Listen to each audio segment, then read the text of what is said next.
خير ان شاء الله. طب هم ناقصهم قد ايه من تمن العمل؟ طب انا هجيلك على المستشفى على طول ان شاء الله. ماشي، سلام عليكم.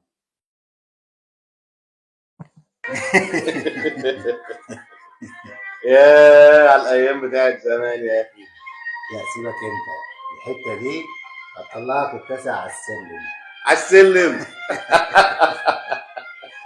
يعني مفيش اسانسير؟ لا لا، لازم تتعب، لازم تتعب.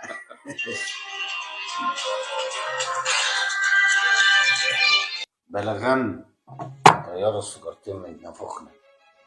بقول لك يا محمود، عايز ايه يا عم ما وائل؟ تدي الورث للناس اللي عندك. يا عم انت مالك انت يا عم؟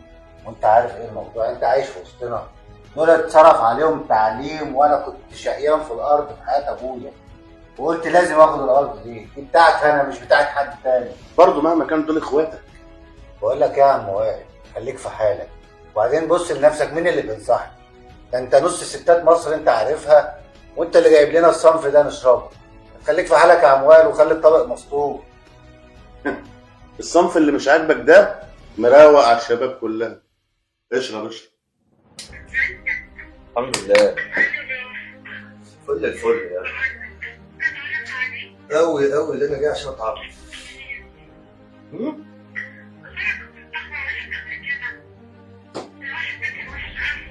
ده وحش أوي، زعلني أوي.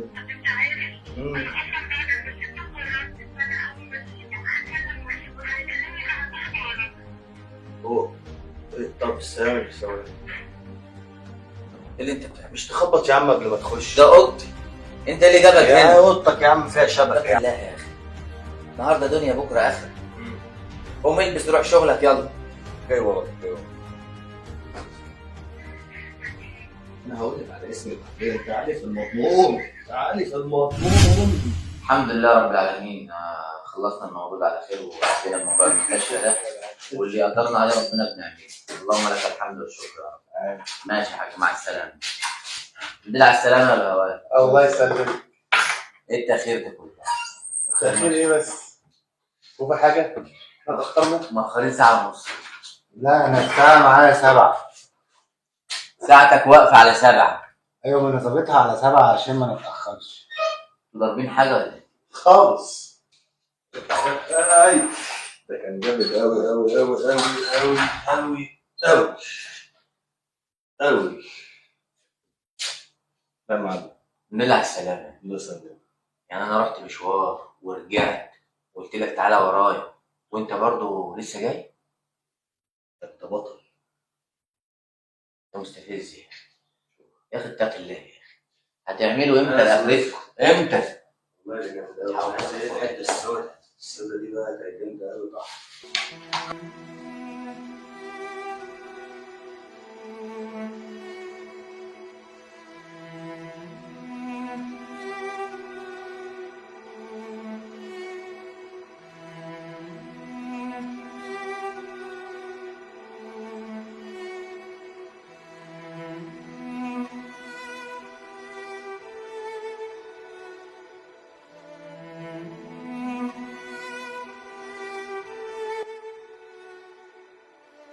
بالله عليكم ده منظر. لا متقين الله في شغلكم ولا في اهلكم ولا متقين الله في اي حاجه خالص. النهارده دنيا بكره اخره. اعملوا لاخرتكم، محدش هياخد حاجه معاه. اتقوا الله.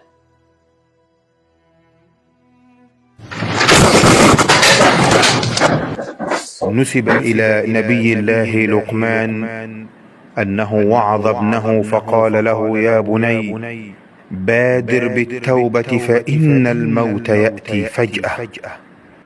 يقول النبي صلى الله عليه وسلم: يبعث كل عبد على ما مات عليه. هل عملتم حساب هذا اليوم؟ انتهت الرحلة، لكن نزولكم لم يكن كما توقعتم. الدنيا لهو ولعب وتفاخر، غرتكم بزينتها وشهواتها وزخرفها الخداع، ألهتكم عن الغاية وأنستكم النهاية. أنسيتم أن الدنيا أرض للغرس، ومن غرس شيئا حصده، ومن سار على الدرب وصل، لا تقل ما زال في الوقت مبكرا، فالموت يأتي بغتة. قل إن الموت الذي تفرون منه فإنه ملاقيكم، ثم تردون إلى عالم الغيب والشهادة فينبئكم بما كنتم تعملون.